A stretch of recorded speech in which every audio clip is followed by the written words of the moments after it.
तो नमस्कार, आदाब, सत श्री अकाल, राम राम, खम्मा गणी दोस्तों। मैं रजनी स्वागत करती हूँ आपका हमारे चैनल द सक्सेस में। तो दोस्तों आज तो है 20 जून। ये वीडियो शूट कर रही हूँ मैं 21 सुबह 6 बजे के लिए। तो आई होप कि आपको मिल जाए, तो ठीक है, टाइम पे मिल जाएगा। वैसे वीडियो नेटवर्क वगैरह सब सही है। तो दोस्तों कल परसों न्यूज़ आई थी कि राजस्थान में मानसून की एंट्री हो गई है। और मानसून की एंट्री होते ही मैंने सोचा था कि अब इसी पे मानसून आपको पूरा समझा दिया जाए इस बहाने से। तो मैंने सोचा, एक बार मैंने वहीं पे लिख लिया था एक क्वेश्चन, बट वहाँ पे ये हो नहीं पाया कि मतलब ये बहुत बड़ा हो गया था, फिर और करंट अफेयर्स में बना नहीं पाती उस टाइम पे। तो इसलिए मुझे लगा कि ठीक है, अलग से ही ले लेंगे ये क्वेश्चन। तो मैंने अलग से लेने की कोशिश करी है कि आपको पूरी मानसून की प्रक्रिया ही मैं इस बहाने से समझा दूँगी। तो ठीक है, आज उस पर डिस्कस कर लेते हैं। बिकॉज अगर ज्योग्राफी है हमारे मेंस में, जैसा कि हम देखते हैं कि मेंस में ज्योग्राफी है, तो ज्योग्राफी की जब भी बात आती है तो मॉनसून पूछा ही जाता है। ठीक है, अगर आपके ज्योग्राफी सब्जेक्ट है तो इंटरव्यू में आप बैठोगे तो पहला दूसरा क्वेश्चन मॉनसून का ही आता है ना। और बिकॉज अभी मानसून चल रहा है और राजस्थान में जस्ट एंट्री करी है कि जून में, लास्ट जून में एंट्री करनी होती है, बट अभी 2-3 दिन पहले इन्होंने मतलब मानसून ने एंट्री करी है, हमने पढ़ा था न्यूज़पेपर में। तो वहीं से मैंने सोचा कि ये क्वेश्चन अच्छा टाइम है, डिस्कस कर लेते हैं। ठीक है, तो दोस्तों क्वेश्चन की हेडिंग मैंने डाली है, राजस्थान में मानसून की स्थिति समझाते हुए कम वर्षा के कारण बताइए। तो दोस्तों कम वर्षा के कारण मीन्स कि इधर कम वर्षा, किधर कम वर्षा, कि हमारे इधर जो हो रही है अभी पश्चिमी राजस्थान में कम वर्षा। हमेशा पश्चिमी राजस्थान में ही कम वर्षा होती है ना, बाकियों में तो फिर भी ठीक ठाक हो जाती है। तो बस यही है कि पश्चिमी राजस्थान में कम वर्षा के कारण बताइए, तथा मानसून की क्या स्थिति है राजस्थान में ये बताइए। आप इसको कम वर्षा के कारण की जगह इसको इस तरह से कर सकते हैं कि पश्चिमी राजस्थान में कम वर्षा। ठीक है, तो पश्चिमी राजस्थान में कम वर्षा, इसको समझ लीजिएगा कि पश्चिमी राजस्थान में कम वर्षा के कारण बताइए। तो बात करते हैं दोस्तों कि राजस्थान में मानसून, तो ये 100 शब्दों में ही आएगा। दोस्तों क्वेश्चन ऐसे भी आ सकता है 50 शब्दों का कि पश्चिमी राजस्थान में कम वर्षा के कारण बताइए। और मुझे कई सारे इंटरव्यूओं में पूछा भी गया है कि हमारे राजस्थान में कम वर्षा क्यों होती है, या फिर विशेषकर पश्चिमी राजस्थान में कम वर्षा क्यों होती है, इसके क्या रीज़न्स है ना। तो वो रीजंस तो मैंने अलग से लिखे हैं पश्चिमी राजस्थान के, कि अगर 50 वर्ड्स का क्वेश्चन आ जाए या फिर इंटरव्यू में हमसे पूछ लिया जाए कि पश्चिमी राजस्थान में कम वर्षा क्यों होती है, तो वो हम अलग से एक्सप्लेन कर सकें। इसके अलावा राजस्थान में मानसून की क्या स्थिति है, राजस्थान में मानसून, जैसे हम, आप सबको पता होगा, भारत में मानसून दक्षिणी पश्चिमी मानसून आता है। ठीक है, तो दक्षिणी पश्चिमी मानसून की 2 शाखाएं होती है, अरब सागरीय शाखा, बंगाल की खाड़ी की शाखा। देखो, थोड़ा सा पहले भी मैं कई बार आपको बता चुकी हूँ, अगर आप मेरे वीडियो रेगुलरली फॉलो कर रहे हैं तो, या फिर मैंने इंडियन ज्योग्राफी पढ़ा भी रखी है तो वहाँ भी बता रखा होगा। ये देखिए, भारत है और मानसून ऐसे प्रवेश करता है, तो मतलब पूरा तो मैं बना नहीं पाई, दक्षिण पश्चिम दिशा से प्रवेश करता है, व्यापारिक पवनें ही बदलकर मानसूनी पवनें बन जाती हैं। एक प्रवेश करता है दोस्तों, 2 शाखाओं में बढ़ जाता है, क्योंकि हमारी प्रायद्वीपीय स्थिति है भारत की। ठीक है, तो इधर से जो आता है, इधर क्या है, अरब सागर, तो अरब सागर से जो आता है उसे बोलते हैं अरब सागरीय शाखा, और इधर से जो आता है उसे बोलते हैं बंगाल की खाड़ी की शाखा। ठीक है, तो राजस्थान में मानसून की 2 शाखाएं प्रवेश कर, भारत में मानसून की 2 शाखाएं, इस पूरे मानसून को मिलाकर नाम देते हैं दक्षिणी पश्चिमी मानसून। ठीक है, लेकिन बिकॉज ऑफ हमारी प्रायद्वीपीय स्थिति नीचे से तिकोना है ना, तो 2 भागों में बढ़ जाता है, मतलब आधी पवनें इधर से होके आती है, आधी पवनें इधर से होके आते हैं। तो जो अरब सागर से होके आते हैं उन्हें अरब सागरीय शाखा, और जो बंगाल की खाड़ी से होके आते हैं उन्हें बंगाल की खाड़ी की शाखा कहते हैं। तो अब बात यह है कि भाई राजस्थान में कौन सी पवनों से वर्षा होती है, क्या अरब सागरीय शाखा से होती है या फिर बंगाल की खाड़ी की शाखा से होती है। ठीक है, अब कौन सी शाखा पहले राजस्थान में आती है, कौन सी शाखा से, और कौन सी शाखा से ज़्यादा राजस्थान में वर्षा होती है, सारे डिटेल में हम यहाँ पे अध्ययन करेंगे। राजस्थान की जलवायु कैसी है, जलवायु को क्या कहते हैं, कितने दिन हमारे यहाँ पे बारिश होती है। मोस्टली टॉपिक जो मानसून से रिलेटेड राजस्थान में पूछे जाते हैं, मैंने यहाँ पे कवर करने की कोशिश करी है। फिर भी अगर थोड़ा बहुत कुछ कन्फ्यूज़न हो तो नीचे कमेंट बॉक्स में आप कमेंट करके पूछ सकते हैं, मैं और अलग से वीडियो बना दूँगी, है ना, मानसून से रिलेटेड। और भी कोई क्वेरी हो तो, कि मैडम इस तरह का क्वेश्चन भी मानसून में से बन सकता है, तो फिर मैं अलग से एक और वीडियो बना दूँगी, कोई इशू नहीं है। और आई होप कि आपको अच्छे से समझ में आए, क्योंकि कई लोगों को मानसून समझने में बहुत दिक्कत होती है, लेकिन ये सबसे ईजी और सबसे अच्छा और इंटरेस्टिंग टॉपिक है ज्योग्राफी का। ठीक है, तो दोस्तों सबसे पहले राजस्थान की जलवायु याद कर लीजिए कि राजस्थान में किस प्रकार की जलवायु पाई जाती है। तो राजस्थान में उष्णकटिबंधीय मानसूनी जलवायु पाई जाती है। ठीक है। तो दोस्तों आपको पता है, पहले भी मैंने कईयों बार बताया, ये है हमारा गोला।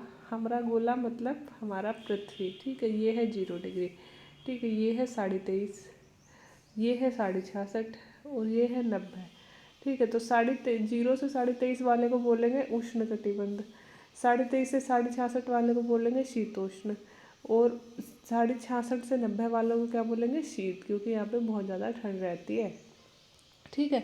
अब हमारा राजस्थान कहाँ पे आता है, हमारा राजस्थान आता है, हमारा भारत कहाँ पे आता है, पहले ये देख लीजिए। ग्रीनविच रेखा है जो खड़ी रहती है बीचों बीच, तो हमारा भारत आता है 8 डिग्री 4 मिनट से 37 डिग्री 6 मिनट, 68 डिग्री 7 मिनट से 97 डिग्री 25 मिनट। तो दोस्तों ये है 0 डिग्री। तो 0 डिग्री से ऊपर चलेंगे 1 2 3 4, मान लो यहाँ से 8 है, तो 8 डिग्री 4 मिनट से ये 23 आ गया, ठीक है। 23 24 25 26, यहाँ से मान लो 37 है, तो नीचे से ऊपर की स्थिति तो ये हो गई है ना। फिर है 68 डिग्री 7 मिनट से, तो ये है दोस्तों 90 डिग्री, है ना। ये है 0 डिग्री, है ना। ये 0 डिग्री, और 0 से इधर चलेंगे तो 68 डिग्री, मान लो यहाँ से 68 डिग्री आ गया, और यहाँ से 97 डिग्री आ गया, ठीक है। क्योंकि इधर तक कितनी है 180, इधर तक कितनी है 180, है ना। देशांतर रेखाएं अपनी कितनी है 360 है ना, तो दोनों तरफ 180 180, तो भारत की स्थिति है ये, यहाँ पे स्थित है भारत। 23.5 डिग्री रेखा भारत के बीचों बीच गुजरती है। अब 23.5 डिग्री रेखा राजस्थान के कहाँ से गुजरती है, राजस्थान के गुजरती है बांसवाड़ा से होके, है ना, डूंगरपुर बांसवाड़ा से होके। तो कायदे से तो हमारा राजस्थान का सिर्फ डूंगरपुर और बांसवाड़ा वाला क्षेत्र ही उष्ण कटिबंध में आया, क्योंकि उष्ण कटिबंध तो 23.5 डिग्री तक ही कहलाता है ना, यही वाला क्षेत्र उष्ण कटिबंध कहलाता है दोनों गोलार्धों में, ठीक है। लेकिन दोस्तों 23.5 डिग्री के जो आसपास का क्षेत्र है, वैसे तो ये शीतोष्ण कटिबंध में आ गया 23.5 से 66, लेकिन हमारे यहाँ पे मरुस्थलीय जलवायु पाई जाती है, सूखा पाया जाता है, शुष्क पाया जाता है, बारिश नहीं होती है, इसलिए राजस्थान की जलवायु को उष्ण कटिबंधीय जलवायु ही बोलते हैं। वरना उष्ण कटिबंध में तो हमारा कौन सा एरिया आ रहा है, हमारा सिर्फ बांसवाड़ा डूंगरपुर का सिर्फ नीचे वाला एरिया ही आ रहा है ना। लेकिन फिर भी हम उष्णकटिबंधीय मानसूनी जलवायु क्यों बोल रहे हैं, क्योंकि हमारे यहाँ पे रेगिस्तान है, शुष्क मरुस्थल है, इसलिए बारिश होती नहीं है। तो राजस्थान का लगभग सारा ही हिस्सा उष्णकटिबंधीय जलवायु में शामिल है, ठीक है। तो ये लाइन आपको समझ में आ गई होगी आई थिंक, कि उष्णकटिबंध क्यों बोलते हैं, शीतोष्ण क्यों नहीं बोलते, क्योंकि शीतोष्ण जैसी दशाएं नहीं है राजस्थान में, ठीक है। अब बात करते हैं दोस्तों राजस्थान में मानसून का आगमन। तो राजस्थान में मानसून का आगमन होता है जून के अंतिम सप्ताह में, ये लगभग स्थिति होती है। वैसे हर साल मेट्रोलॉजिकल डिपार्टमेंट जो होता है वो भविष्यवाणी करता है। भविष्यवाणी क्या मतलब, अंदाजे निकालता है पहले हवाओं को देखकर, लेकिन हर साल लगभग जून के लास्ट सप्ताह में, अभी देखिए अभी कब आया, 18 जून को आया शायद, राजस्थान में प्रवेश किया ना। तो 18 जून को आया, तो अभी 18 जून को आया, तो लगभग बीच का सप्ताह चल रहा है ना, तो इसी मिड जून में या लास्ट जून में लगभग प्रवेश करता है, और लगभग लास्ट में ही करता है। इस बार थोड़ा सा मानसून जल्दी आया है, तो लगभग आप यहाँ पे लगा सकते हो कि लगभग लास्ट जून, है ना, अंतिम सप्ताह में प्रवेश करता है, ठीक है। अब जो दक्षिणी पश्चिमी मानसून है ना, अब दक्षिणी पश्चिमी मानसून भारत के मानसून को क्यों कहते हैं, वो मैंने ज्योग्राफी पढ़ा रखी है, वहाँ पे समझा रखा है, आप जाके प्लेलिस्ट में देख सकते हैं। और हाँ, वीडियो की लिंक अगर चाहिए तो आप टेलीग्राम पे जाके चेक कर टेलीग्राम वीडियो का PDF चाहिए तो आप टेलीग्राम पे चेक कर सकते हो। और टेलीग्राम का लिंक कहाँ मिलेगा, डिस्क्रिप्शन बॉक्स में मिलेगा। और अगर मुझे मेल करना है, आपकी कोई पर्सनल क्वेरी होती है वीडियो से रिलेटेड या फिर एजुकेशन से रिलेटेड, तो मेल आईडी भी मैंने डिस्क्रिप्शन बॉक्स में दे रखी है, उस मेल आईडी पे आप मेल कर दीजिएगा। लेकिन कोई इंपॉर्टेंट क्वेश्चन हो तभी कीजिएगा, क्योंकि जिस तरह से कमेंट बॉक्स में क्वेश्चन होते हैं मैं सबके रिप्लाई नहीं कर पाती हूँ। तो अगर बिना फालतू के मेल होंगे तो मैं सबके रिप्लाई नहीं कर पाऊँगी। तो जिसके बहुत ज़रूरी क्वेश्चंस हो वो लोग मेल आईडी में मेल भी कर सकते हैं, ठीक है। तो दोस्तों दक्षिणी पश्चिमी जो मानसून है वो दोनों शाखाएं, उसकी 2 शाखाएं मैंने आपको बता दी, अरब सागरीय शाखा और बंगाल की खाड़ी की शाखा। दोनों शाखाओं से ही राजस्थान में थोड़ी बहुत बारिश होती है। ऐसी नहीं है कि एक ही शाखा से, दोनों शाखाएं आती है राजस्थान में, अरब सागरीय शाखा भी आती है, बंगाल की खाड़ी की शाखा भी आती है। दोनों शाखाओं से थोड़ी बहुत बारिश राजस्थान में होती है, ज़्यादा नहीं होती है, थोड़ी होती है। राज्य में सर्वप्रथम अरब सागरीय शाखा गुजरात होते हुए दक्षिणी राजस्थान में प्रवेश करती है, और दक्षिण में अरावली का विस्तार और ऊंचाई दोनों अधिक होने के कारण दक्षिणी जिलों जैसे कि डूंगरपुर, बांसवाड़ा, झालावाड़, कोटा, सिरोही, आबू पर्वतखंड में पर्याप्त वर्षा करती है। लेकिन उसके बाद अरावली पर्वतमाला इन हवाओं के समानांतर होने के कारण अवरोधक नहीं बन पाती है तथा मानसून की पवनें जो होती है वो सीधी चली जाती हैं। पश्चिमी राजस्थान में कोई प्राकृतिक अवरोध नहीं होने से वर्षा नहीं हो पाती। ये सारी मैंने एक पैराग्राफ में अरब सागरीय मानसून की शाखा बता दी कि राजस्थान में क्या क्या कैसे कैसे होती है। नहीं समझ आई ना, मुझे पता है नहीं आई, अभी देखिए समझाते। ये हमारा राजस्थान है, ठीक है। राजस्थान में इधर अरब सागर बढ़ेगा, इधर बढ़ेगी बंगाल की खाड़ी। अभी हम बात कर रहे हैं अरब सागरीय शाखा की, तो इन पवनों की दिशा कौन सी होती है, ये जो मैंने बना रखी है ये, ठीक है। ये इधर से सबसे पहले अरब सागर की शाखा पहुंचेगी या बंगाल की खाड़ी की, तो सबसे पहले हमारे राजस्थान में अरब सागर की शाखा पहुंचेगी, ठीक है। अरब सागर की शाखा पहुंच गई। अब ये कह रहा है कि अरब सागरीय शाखा गुजरात होते हुए दक्षिणी राजस्थान में प्रवेश करती है। यहाँ पे गुजरात ही है ना, तो गुजरात होते हुए दक्षिणी राजस्थान में प्रवेश कर गई। ये हमारा दक्षिणी राजस्थान है, ये दक्षिणी राजस्थान में प्रवेश कर गई। अब ये कह रहा है कि दक्षिणी राजस्थान में अरावली पर्वतमाला की ऊंचाई और चौड़ाई दोनों अधिक होने के कारण यह प्राकृतिक अवरोध का काम कर देती है। देखिए दोस्तों, यहाँ पे जो अरावली है, हम बिल्कुल अरावली ऐसे ही बनाते हैं ना, ऐसे ही बनाते हैं ना, क्योंकि ये साउथ में तो सारे अरावली फैली हुई है, लेकिन उत्तर में जाते जाते कटी फटी और यहाँ एकदम कम हो जाती है दिल्ली तक जाते जाते। लेकिन यहाँ जो अरावली है वह चौड़ी भी है और ऊंची भी है।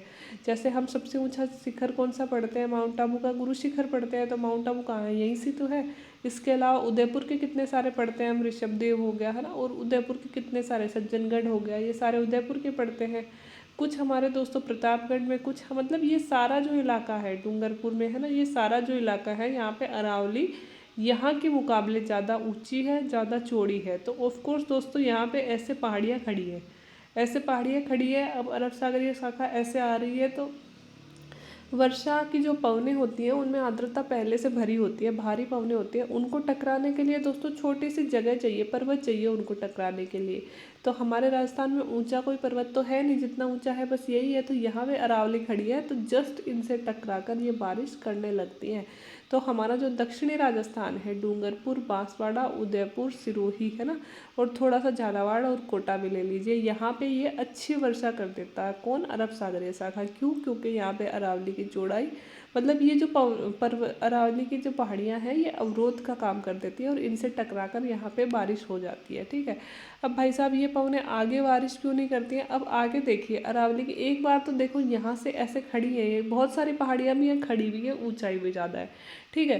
तो यहाँ तो बारिश कर दी। अब आगे जैसे ये पवनें चल रही है ना, आगे ये पवनों की दिशा क्या है, आगे ये पवनों की दिशा यही है ना। अब अरावली भी ऐसे ही खड़ी हुई है, आगे ऐसे ही चल रही है और कम ऊंची कम ऊंची कम ऊंची होती जा रही है। तो ये पवनें क्या करती है, अब इनसे टकरा नहीं पाती है, बल्कि इनके समानांतर गुजर जाती है। जिस तरह पवनें चल रही है उसी तरह अरावली की पर्वतमाला खड़ी है और ऊपर से बहुत कम ऊंची है, तो थोड़ी बहुत वर्षा भले ही कर दे, बहुत ज़्यादा बारिश नहीं कर पाती है। क्यों, क्योंकि टकराने जितनी ना तो ऊंचाई है और ऊपर से इनकी दिशा, अगर ये ऐसे खड़ी होती, ऐसे खड़ी होती ना, ऐसे, ऑफ कोर्स इनसे टकरा टकरा कर बारिश करती, लेकिन इनकी दिशा समानांतर है इसलिए ये बारिश नहीं कर पाती है, ठीक है।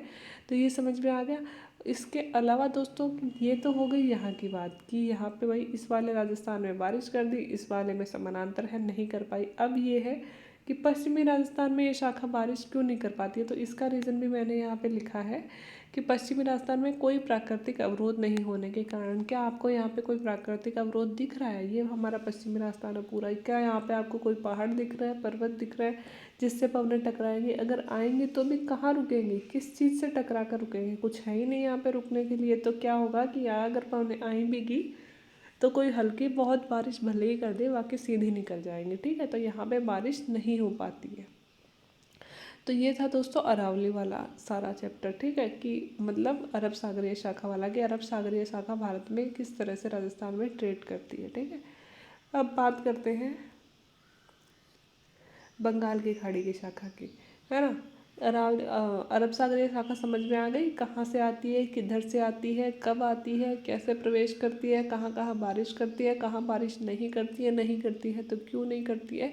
ये सारी चीज़ें मैंने एक पैराग्राफ में समझा दी और 100 शब्दों में इससे ज़्यादा हम नहीं समझा सकते हैं। हमें वहाँ पे 100 शब्दों से ज़्यादा एरिया कहीं भी नहीं मिलेगा, हाईएस्ट हमारी लिमिट 100 शब्दों की होगी, तो 100 शब्दों में हम इसी तरह से समझा पाते हैं, ठीक है। अब आगे चलते हैं बंगाल की खाड़ी की शाखा। बंगाल की खाड़ी की शाखा दोस्तों दामोदर नदी घाटी, जो कि मतलब बंगाल के आसपास में है, और गंगा नदी घाटी मतलब यूपी बिहार होते हुए जैसे जैसे मानसूनी पवनें उत्तर पश्चिमी भारत मतलब पंजाब, राजस्थान, हरियाणा, दिल्ली, है ना, ये निम्न दाब वाले क्षेत्रों में, निम्न दाब मतलब तापमान यहाँ पे बहुत ज़्यादा होता है, मतलब ये क्षेत्र बहुत ज़्यादा तपा हुआ होता है गर्मियों में, और जितना तापमान ज़्यादा होता है उतना ही वायु दाब कम होता है। तो यहाँ पे इस एरिया में अत्यधिक निम्न दाब होता है। तो जैसे ये निम्न दाब वाले क्षेत्रों की ओर प्रवाहित होती हैं, वैसे वैसे कम आर्द्रता के कारण वर्षा में भी कमी होती आती है। देखो ये जो बंगाल की खाड़ी की पवने हैं, ये दोस्तों दामोदर नदी घाटी, मतलब छोटा सा एक मैप बनाती हूँ मैं इंडिया का। क्या क्या बन रहा है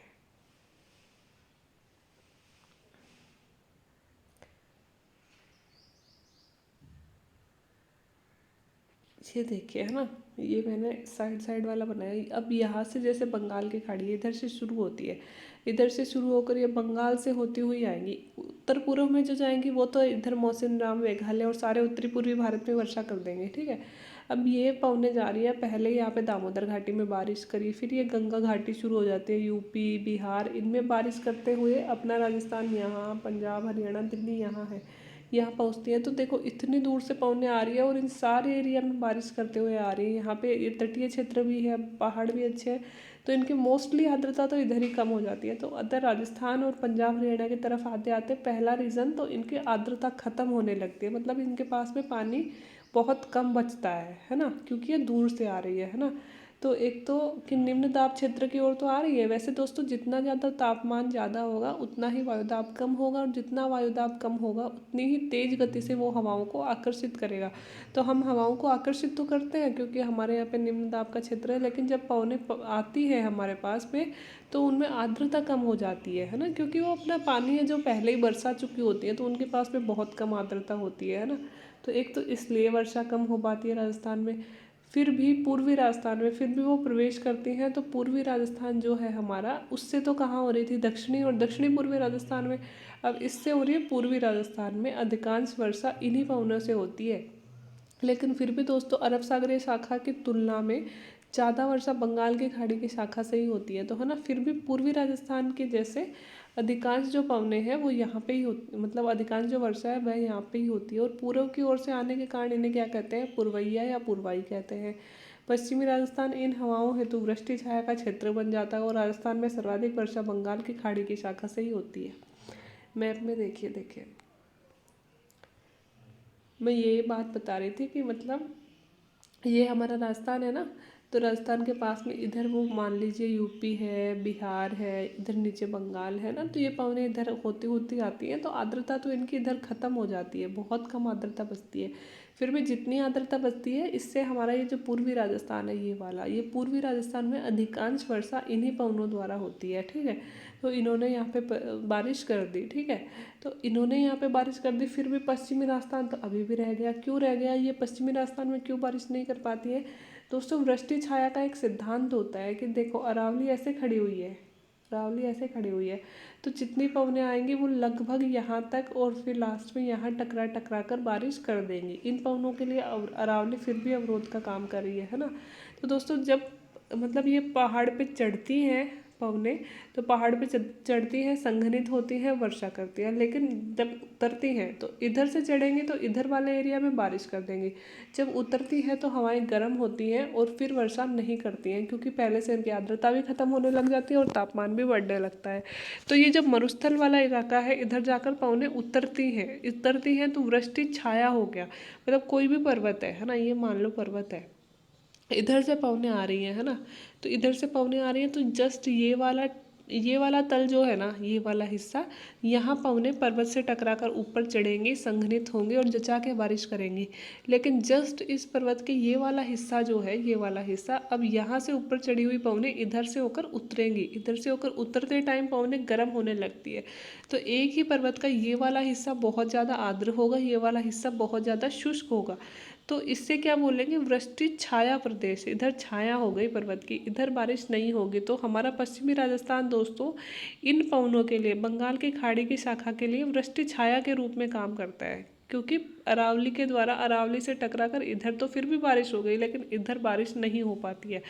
इन पवनों के तो दोस्तों क्या हो गया था, समानांतर भी हो गया था, है ना, और मतलब वैसे भी आर्द्रता भी कम हो गई थी और बंगाल की खाड़ी के पवनों के लिए वृष्टि छाया बन गया, तो इसलिए भी पश्चिमी राजस्थान में बारिश नहीं हो पाती है। तो आई होप कि बंगाल की खाड़ी वाली शाखा आपको समझ में आ गई होगी कि कहाँ से आती है, राजस्थान में कम क्यों करती है, क्योंकि आर्द्रता पहले से ख़त्म हो चुकी होती है, बहुत दूर से आती है ना। और पश्चिमी राजस्थान में कम क्यों करती है, क्योंकि पश्चिमी राजस्थान में दोस्तों ये वृष्टि छाया बन जाता है अरावली, है ना, पश्चिमी राजस्थान के लिए। तो ये सारे रीजंस मैंने, हाँ, और ये पूर्व की ओर से पवनें आती है, ये देखिए पूर्व की ओर से आ रही है ना, तो इसलिए हम इन्हें क्या बोलते हैं, पूर्वैया। ये है पश्चिमी दिशा, ये है पूर्व दिशा, तो पूर्व के, और हमारे यहाँ पे पूर्वैया से ही सबसे ज़्यादा बारिश होती है राजस्थान में, जितनी भी होती है वो पूर्वैया से ही याद होती है। और पूर्वैया किधर से आएगी, बंगाल की खाड़ी के साइड से। तो याद रखना कि बंगाल की खाड़ी की शाखा से ही हमारे राजस्थान में सबसे ज़्यादा बारिश होती है। पूछते हैं इंटरव्यू में ऐसे, कैसे मुझसे पूछा गया है कि देखो राजस्थान में सबसे पहले बारिश कौन सी शाखा से होती है, अरब सागरीय शाखा से। राजस्थान में ज़्यादा बारिश कौन सी शाखा से होती है, बंगाल की खाड़ी की शाखा से।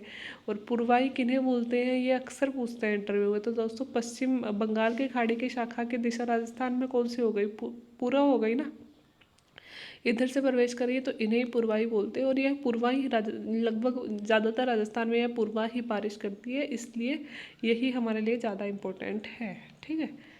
और ठीक है, अब पश्चिमी राजस्थान में कम वर्षा के कारण देख लेते हैं। तो दोस्तों पश्चिमी राजस्थान सघन न्यून वायुदाब का, जैसा कि मैंने बोला, जहाँ ज़्यादा, जितना ज़्यादा तापमान ज़्यादा होगा उतना ही ज़्यादा वायुदाब कम होता जाएगा। तापमान और वायुदाब में उल्टा संबंध होता है। कहते हैं थर्मामीटर जितना ऊंचा, बैरोमीटर उतना नीचा। थर्मामीटर मतलब तापमान नापने का, बैरोमीटर मतलब वायुदाब नापने का, ठीक है। तो दोस्तों वायुदाब कम होता है क्योंकि तापमान बहुत कम होता है रेगिस्तान में, इसलिए तापमान बहुत ज़्यादा होता है, मतलब कई बार तो 50 डिग्री सेल्सियस तक चला जाता है, इसलिए वायुदाब बहुत कम होता है। तो इवन सबसे कम वायुदाब है तो वैसे तो बारिश ज़्यादा होनी चाहिए, लेकिन फिर भी बारिश हमारे यहाँ पे कम होती है। तो इसके कारण क्या है ना, इसके कारण दोस्तों प्राकृतिक अवरोध का अभाव। जैसा कि आपने देखा, सबसे बड़ा रीज़न तो यही है कि ठीक है, हमारे यहाँ पे अगर कोई ऊंचा पर्वत होता, और वो भी पर्वत इस तरह का होता कि जो कि हवाओं की दिशा के अवरोध का कार्य करता। ये मुझसे पूछा भी गया था कि क्या अरावली की दिशा दक्षिण पश्चिम से बदल कर, देखिए ये अरावली है ना अपनी, ये थोड़े से प्रैक्टिकल क्वेश्चन हो जाते हैं। तो इसकी दिशा क्या है, दक्षिण पश्चिम से उत्तर पूर्व, है ना। तो मुझे पूछा गया था कि अरावली की दिशा दक्षिण पश्चिम से बदलकर ऐसे कर दी जाए, ऐसे कर दी जाए, बिल्कुल उल्टी। तो क्या भारत में, मतलब क्या राजस्थान हरा भरा हो जाएगा। तो हम कह सकते हैं कि बिल्कुल राजस्थान में बारिश में बढ़ोतरी तो होगी, लेकिन सिर्फ एक अरावली मात्र ही कारण नहीं है राजस्थान में कम वर्षा होने का, और भी बहुत सारे कारण हैं। हाँ, हम ये कह सकते हैं, देखो अगर ऐसे होती ना तो ये वाली पवनें हो सकता है टकराती इससे, क्योंकि अब इनके लिए ये अवरोध बन जाएगा। तो ये वाली भी टकराती, ये वाली भी टकराती, तो बारिश तो होती, लेकिन ये नहीं है कि बिल्कुल हरा भरा हो जाता। क्यों, क्योंकि और भी बहुत सारे रीज़न है ना राजस्थान में। एकमात्र आपको पूछा जाए कि क्या एकमात्र अरावली की स्थिति ही राजस्थान में बारिश के लिए कम जिम्मेदार है, ये मुझसे पूछा गया था। तो मैंने कहा था जी नहीं सर, एकमात्र अरावली ही जिम्मेदार नहीं है। और ऐसे भी पूछा जाता है क्या अरावली को हटा दिया जाए तो भारत में, राजस्थान में बारिश होगी, तब तो बिल्कुल भी नहीं होगी, क्योंकि जो बचा खुचा अवरोधक है वो भी खत्म हो जाएगा, तो तब तो बिल्कुल भी नहीं होगी, है ना। तो दोस्तों ये जब पढ़ रहे हो ना तो एटलस सामने होने चाहिए, अरावली पर्वतमाला सामने होने चाहिए, क्योंकि इनसे प्रैक्टिकल क्वेश्चन बहुत बनते हैं, व्यवहारिक क्वेश्चन बहुत बनते हैं इंटरव्यू में। तो दोस्तों सबसे पहले तो राजस्थान में प्राकृतिक अवरोध का अभाव है ना। हमारी अरावली है, लेकिन एक तो अरावली की ऊंचाई कम है, और दूसरी अरावली की दिशा जो है वो मानसूनी पवनों के समानांतर है, मतलब जिस तरफ मानसूनी पवनें चल रही है उसी तरफ अरावली की दिशा है, इसलिए हमारे यहाँ पे अरावली से ज़्यादा बारिश नहीं हो पाती है। दूसरी, राज्य की अंतर महाद्वीपीय स्थिति। अंतर महाद्वीपीय स्थिति का मतलब होता है दोस्तों, दो तरह की स्थिति होती है, एक तो महासागरीय स्थिति और एक महाद्वीपीय स्थिति। तो महासागरीय स्थिति तो जो हमारे 9 तटीय राज्य है ना, महाराष्ट्र हो गया, कर्नाटक हो गया, तमिलनाडु हो गया, गोवा हो गया, बंगाल हो गया, है ना, ओडिशा हो गया, तो ये सारे जो तटीय राज्य है उन्हें तो बोलते हैं महासागरीय स्थिति। तो जो महासागर के पास में है उनके लिए कितनी मौज है दोस्तों कि महासागर से पवनें आई, और उनके, अपन को पता ही है कि पूर्वी तट और पश्चिमी तट पे अपने यहाँ पे पर्वतमालाएं हैं, उन पर्वतमालाओं से टकराई और बारिश हो गई, क्योंकि पवनें वहाँ आर्द्रता से भरी हुई होती है, और आर्द्रता से भरी हुई है और जस्ट तट पे पहुंची और वही राज्य है उनमें बारिश कर दी है ना। तो इनके तो वैसे मौज हो गई है ना, लेकिन हमारी स्थिति क्या है, अंतर महाद्वीपीय स्थिति। अंतर महाद्वीपीय स्थिति का मतलब है कि जिसके चारों तरफ महाद्वीप ही हो, महासागर उससे बहुत दूर हो। तो महासागर जितना दूर होगा उतनी ही मतलब उतना ही क्या होगा कि पवनें जितनी अंदर आती जाएंगी उतनी उनकी आर्द्रता कम होती जाएगी ना। मतलब तटीय राज्यों में ज़्यादा बारिश करेंगे, फिर उनके पास पानी कम बचेगा, आगे कम कम कम। तो हमारा राजस्थान तो देख लीजिए कितना दूर है ना समुद्र से, तो हमारा राजस्थान समुद्र से दूर है, तो यहाँ पे महाद्वीपीय स्थिति हो गई। तो अगर पवने आते भी हैं आर्द्रता लिए हुए तो उनके पास में आर्द्रता बहुत कम बच पाती है, और बहुत कम बचने से फिर बारिश भी कम हो पाती है। तो दूसरा रीज़न ये हो गया। तीसरा रीज़न अरावली का अरब सागरीय मानसून की शाखा के समानांतर होना। ये हमने देख ही लिया कि अरब सागरीय शाखा जिस तरह से आ रही है उसी तरह से अरावली की स्थिति है। तो अगर इसके अवरोध में खड़ी होती तो जचा के बारिश होती, बट अरब सागरीय शाखा से अरावली समानांतर है, इसलिए बहुत कम पवनें टकरा पाती है, इसलिए अरब सागरीय शाखा ज़्यादा बारिश नहीं कर पाती। और बंगाल की खाड़ी की शाखा के पश्चिमी राजस्थान वृष्टि छाया में है। क्या हमने पढ़ लिया कि इधर से पवनें चढ़ती हैं पूर्व की तरफ से और पश्चिम की तरफ उतरती हैं, तो जो वृष्टि छाया में होता है उधर बारिश कर नहीं पाती। समुद्र से अधिक दूरी ये हमने देख ही ली। और वर्षा का कम समय, हमारे यहाँ पे मानसून का टाइम भी बहुत कम होता है। अगर थोड़ी ज़्यादा दिन तक टाइम होता है तो ऑफकोर्स ही बात है, तो दोस्तों हम थोड़ी ज़्यादा बारिश प्राप्त कर पाते हैं ना। तो ये 5-6 रीजन अगर आपसे पूछा जाए कि राजस्थान में बारिश कम क्यों होती है तो भी बता सकते हो, और पश्चिमी राजस्थान में बारिश कम क्यों होती है तो भी ये अच्छे रीज़न है। यानी आप स्पेसिफिक लिख सकते हो। ये मैंने अलग से इसीलिए लिखे हैं, कई बार 50 वर्ड्स का क्वेश्चन इसीलिए यही आ जाता है कि राजस्थान में कम वर्षा के कारण बताइए, है ना। और आपसे इंटरव्यू में यही पूछ लिया जाता है कि क्या अरावली एकमात्र रीज़न है कि राजस्थान में कम वर्षा होती है। क्योंकि राजस्थान में कम वर्षा होते ही आप सबसे पहले अरावली बोलोगे, तो फिर आपसे पूछेंगे अरावली एकमात्र रीज़न है, तो आप बोलोगे जी नहीं सर, अरावली एकमात्र रीज़न नहीं है। फिर आप ये सारे रीज़न बताओगे, और इतने सारे रीज़न बताओगे तो आपका परफेक्ट आंसर हो जाएगा, उससे बेटर आंसर और हो ही नहीं सकता है, ठीक है। तो ये था दोस्तों आज का मानसून। तो क्योंकि मेरे ज्योग्राफी रहा है, मैं हमेशा कहती हूँ मुझे ज्योग्राफी पढ़ाने में भी मज़ा आता है, समझाने में भी मज़ा आता है। तो आई होप कि आपको समझ में आया होगा। मैंने बहुत ही इजी से शब्दों में समझाने की कोशिश की है, तो आपको समझ में आया होगा। फिर भी कहीं कमी रह गई हो, कुछ भी आपको पॉइंट मिसिंग लग रहा हो, कुछ भी और इसमें पॉइंट जोड़ना हो, तो नीचे कमेंट बॉक्स में कमेंट करके आप बोल सकते हैं। मैं इसे और बेटर बनाने का प्रयास करूँगी। बाकी वीडियो देखने के लिए थैंक यू सो मच। अच्छा लगा हो तो प्लीज़ प्लीज़ प्लीज़ एक एक कमेंट ज़रूर छोड़िएगा, वैल्यूएबल कमेंट। मेरे लिए लाइक्स इतने इंपॉर्टेंट नहीं होते, मैं तो लाइक्स देखती भी नहीं हूँ कि कितने लाइक आए हैं कितने नहीं आए हैं, लेकिन मैं कमेंट्स ज़रूर पढ़ती हूँ क्योंकि मुझे अच्छा लगता है कि लोग मेरे से कनेक्ट है। और कुछ परमानेंट लोग हैं जो परमानेंट मेरी वीडियो देखते हैं, अगर वो भी कमेंट नहीं करते तो फिर मुझे ऐसे लगता है कि शायद अपन अच्छा कंटेंट नहीं ला रहे हैं, इसलिए लोग इंटरेस्ट नहीं ले रहे हैं। तो अगर आपको अच्छे लग रहे हो तो प्लीज़ प्लीज़ कमेंट ज़रूर कीजिएगा। बाकी वीडियो देखने के लिए थैंक यू सो मच।